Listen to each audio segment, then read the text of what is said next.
경건한 지혜. 하나님의 말씀은 야고보서 3장 17절로 18절입니다. 오직 위로부터 난 지혜는 첫째 성결하고 다음에 화평하고 관용하고 양순하며 긍휼과 선한 열매가 가득하고 편견과 거짓이 없나니 화평하게 하는 자들은 화평으로 심어 의의 열매를 거두느니라. 이 시간에는 경건한 지혜라는 제목으로 말씀을 묵상하겠습니다. 하나님 나라에서 충실히 섬기는 사람들은 천국에서 각자의 수고에 따라 개인적으로 상을 받게 됩니다. 우리의 책임은 각기 다르지만 모든 소명의 결과는 똑같이 이 땅에서의 삶이 영원한 상금으로 결정됩니다. 공적으로 수많은 인생에게 감화를 끼치는 사역자들만이 천국의 앞줄에 서서 최고의 상을 받는다고 믿는 사람들이 많이 있는데, 그러나 그렇지 않습니다. 하나님은 의로운 순종의 행위에 따라서 상을 주시기 때문입니다. 만일 하나님이 인간적인 기준으로 상을 주신다면 업무의 성취가 사역의 초점이 될 것입니다. 하나님은 우리를 부르셔서 행하게 하신 일, 우리에게 능력을 주셔서 이루게 하신 일을 근거로 심판하시고 상을 주십니다. 고린도전서 3장 8절에 심는 이와 물 주는 이는 한 가지이나 각각 자기가 일한 대로 자기의 상을 받으리라. 첫 번째, 능력은 은혜에서 옵니다. 바울은 고린도전서 15장 9절에서 자신을 나는 사도 중에 지극히 작은 자라고 했습니다. 바울은 세계 전체에 영향력을 미쳤고 당대의 누구보다도 많은 일을 이루었습니다. 그럼에도 불구하고 바울이 어떻게 사도 중에 지극히 작은 자라고 고백할 수 있었을까요? 이어지는 바울의 말 속에 답이 있습니다. 고린도전서 15장 10절을 보면 나의 나 된 것은 하나님의 은혜로 된 것이니 내게 주신 그의 은혜가 헛되지 아니하여 내가 모든 사도보다 더 많이 수고하였으나 내가 아니요 오직 나와 함께 하신 하나님의 은혜로라고 했습니다. 바울은 자신이 이룬 일이 다른 어떤 사도보다도 더 많음을 인정하면서도 여전히 자신을 지극히 작은 자로 여겼습니다. 이 모순어법의 설명을 나의 나 된 것은 하나님의 은혜로 된 것이니라는 고백 속에서 찾을 수 있습니다. 바울은 하나님이 자기를 통하여 하신 모든 일과 자기 자신을 구분할 줄 알았던 것입니다. 쉽게 말하면 하나님께서 나를 사용하셔서 일을 했지 내가 한 것은 아무것도 없다라는 것입니다. 우리는 대부분 하나님께서 나를 사용하셔서 했다, 하나님께서 하셨다라고 고백하기보다는 내가 했다라고 말합니다. 여기에 교만의 함정이 있습니다. 바울은 이 교만의 함정에 빠지지 않고 하나님이 자기를 통해 하신 모든 일과 아무것도 할 수 없는 자기 자신을 구분했습니다. 자신의 인생을 향한 하나님의 소명에 자신이 아무것도 더할 수 없음과 또 자신에게 주어진 능력 밖에서는 자신이 아무것도 이룰 수 없음을 바울은 너무나 잘 알았던 것입니다. 그 모든 것이 은혜라는 한 단어로 압축된 것입니다.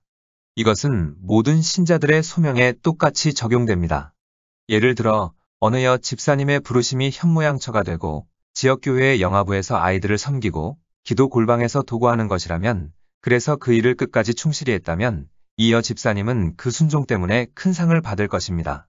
또 어느 남 집사님의 부르심이 지역교회의 교도소 선교회에 소속되어 봉사하고 자신의 일터에서 영혼들을 돕고 사역에 후히 헌금하는 것이라면, 그래서 그 일을 죽게 하듯이 끝까지 충실하게 마음으로 했다면 이 집사님은 허다한 무리를 충실하게 주께로 인도한 어느 전도자와 똑같은 상을 받게 될 것입니다.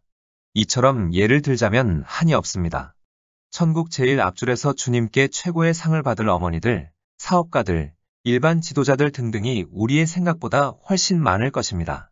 그렇기 때문에 우리는 다른 사람의 은사와 지위를 비롯한 그 무엇을 눈을 흘기며 바라볼 것이 아니라 각자에게 주어진 지위와 봉사 처소에서 하나님을 사랑하고 이웃을 사랑하는 마음으로 봉사해야 합니다.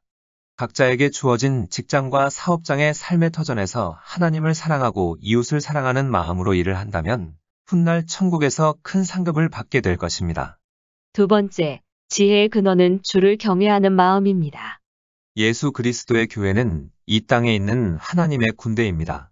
우리는 계급별 지위가 있고 각자의 사명을 이룰 은사가 있습니다. 우리는 자기의 계급과 지위와 책임을 알고 있는 하나의 군대입니다. 그러므로 우리는 다른 사람의 지위를 탐낼 필요가 없고 주께서 자신에게 마련해 주신 그 자리에서 섬기는 데에 만족해야 합니다. 그런데 사단은 인간의 감정을 충동질하여 시기, 질투, 분쟁으로 몸된 교회가 연합하지 못하도록 합니다. 교회가 유기체적 공동체라는 것을 확실히 알고 있으면 질서 유지를 위해 높고 낮음이지 엄격한 의미에서 머리는 머리로서 일만 하면 되고 발은 발로서 일만 하면 됩니다. 그러므로 우리는 무슨 일을 하든 그리고 그것이 아무리 좋아 보이든 그 배후의 동기가 시기나 이기적인 야망이라면 우리는 육신과 마귀에게서 난 비성경적인 동기로 일하는 것이며 천국에서 상이 없음은 두말할 것도 없습니다. 웹스터 사전은 시기를 타인의 우위, 성공, 재산 등과 관련된 불만이나 탐심의 감정이라고 정의하고 있습니다. 하나님의 부르심을 세상의 눈으로 본다면 시기할 수밖에 없습니다. 그러나 하나님의 부르심을 하나님의 눈으로 본다면 자신이 한 지체임을 알고 시기와 질투와 분쟁보다는 연합에 신경 쓰게 될 것입니다. 바울의 직분을 시기한 설교자들이 있었습니다. 빌립보서 1장 15절로 17절에서 바울은 이렇게 말했습니다. 어떤 이들은 투기와 분쟁으로, 어떤 이들은 착한 뜻으로 그리스도를 전파하나니 이들은 내가 복음을 변증하기 위하여 세우심을 받은 줄 알고 사랑으로 하나 그들은 순수하지 못하게 다툼으로 그리스도를 전파하느니라. 바울을 시기한 사역자들은 하나님이 각자의 삶에 두신 부르심에 만족하지 못했고 바울의 성공을 부러워했습니다. 시기가 그들의 이기적인 야망에 불을 지폈던 것입니다. 야망은 뭔가를 이루고자 하는 강하고 간절한 갈망입니다. 야망이 이기적이면 그 초점이 다른 사람들의 유익이 아니라 자기 자신에게 있게 됩니다. 이런 동기는 소요와 다툼을 일으킬 뿐이며 모든 악한 일을 틈타게 합니다. 반면 경건한 지혜는 이기적인 야망이 아니라 하나님 나라의 열정을 불러일으킵니다. 경건한 지혜를 가진 사람은 기본 설계를 짜신 하나님의 소원에 맞추어 집을 짓습니다. 하나님이 마음으로 갈망하시는 바가 곧 수고의 동기가 되는 것입니다. 이 경건한 지혜에 대해서 성경은 다음과 같이 말을 합니다. 본문 11절을 보면 오직 위로부터 난 지혜는 첫째 성결하고 다음에 화평하고 관용하고 양순하며 긍휼과 선한 열매가 가득하고 편견과 거짓이 없나니라고 했습니다. 하나님의 지혜는 첫째 성결합니다. 다시 말해서 겉모양은 경건한데 시기나 이기적인 동기가 섞여 있는 그런 양면성이 없다는 것입니다. 경건한 지혜를 가지고 있는 사람은 성결한 동기를 가지고 있기 때문에 그 동기는 하나님께 충성하며 자신에게 맡겨주신 일을 기쁘게 받아들입니다. 또 경건한 지혜를 가지고 있는 사람은 성결한 목표를 가지고 있기 때문에 그 목표는 많은 사람들 중에 가장 큰 자가 되는 것이 아니라 하나님의 부르심에 순종하는 것입니다. 또 경건한 지혜를 가지고 있는 사람은 하나님 나라가 진보되면 그것으로 기뻐합니다. 그 진보가 자신을 통해서 이루어지든 다른 사람을 통해서 이루어지든 상관없이 기뻐하는 것입니다. 그런데 경건한 지혜가 없는 사람들은 시기 질투로 인해 오직 자기 자신을 통해서만 하나님의 나라가 진보되어야 한다고 생각하기에 도리어 연합을 흩어버리면서도 그것이 죄임을 알지도 못합니다. 경건한 지혜는 언제나 다른 사람들의 유익에 초점을 둡니다. 그래서 평화를 도모하고 다투거나 군림하지 않고 고압적이거나 비판적이지 않습니다. 왜냐하면 모든 사람이 하나님께서 각자에게 주신 재능과 은사와 지위를 가지고 경건함 중에 행하며 각자의 운명을 이루는 것을 조용히 기도로 뒤에서 밀며 지켜보기 때문입니다. 경건한 지혜가 없는 사람은 다른 사람의 유익이 아닌 자기 자신의 유익에 초점을 두기에 사역은 사랑하지만 사람들은 사랑하지 않습니다. 그러나 경건한 지혜가 있는 사람은 자기 자신의 유익이 아닌 다른 사람의 유익에 초점을 두기에 먼저 사람들을 사랑하고 사역은 다른 사람들을 섬기는 통로로 봅니다. 하나님의 지혜는 둘째 복종입니다. 양수나메로 번역된 헬라어는 형용사 유페이데스입니다. 의미는 순복하는, 고분고분한, 다루기 쉬운, 쉽게 복종하는, 유순한입니다. 자신의 소명에 만족하는 사람은 하나님의 직접적인 권위와 위임받은 권위에 복종하게 됩니다. 그리고 하나님의 집이 지어져가는 큰 그림을 봅니다. 하나님의 집을 주관하시는 건축가, 설계사, 시공자는 오직 한 분 예수 그리스도이심을 알기 때문입니다. 예수님은 자신의 권위와 능력과 직분을 자신의 지역 교회의 여러 개인들에게 위임하셨습니다. 심판대에서 큰 상을 받을 사람들은 자기보다 높은 지위에 있는 이들에게 늘 복종하는 사람들입니다.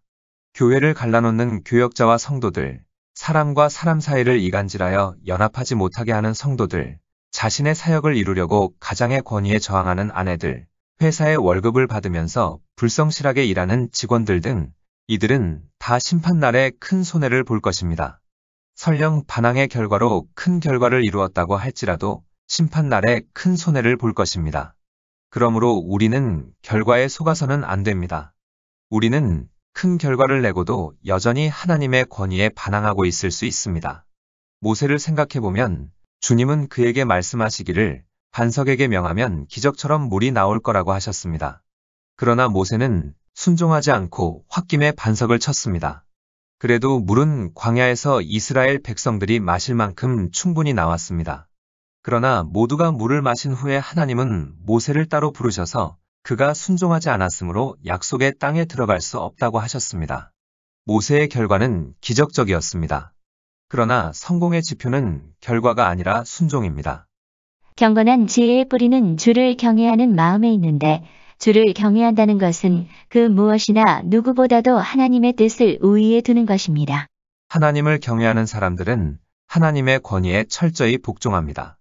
하나님 앞에는 슈퍼스타 지위가 없습니다. 이 뜻을 이해하면 우리는 교회에서 다른 사람의 자리를 탐내지 않게 될 것입니다. 더 높은 지위를 얻으려고 권위에 대항하지도 않을 것입니다. 우리가 계속 뿌리 내리고 있기만 하면 우리의 높아짐은 위로부터 오는 것입니다. 슈퍼스타는 예수 그리스도 한 분이십니다. 그런데 사단은 사람을 높여서 슈퍼스타로 만들어 교만의 왕관을 씌워버리고 예수님의 자리에 앉혀버립니다.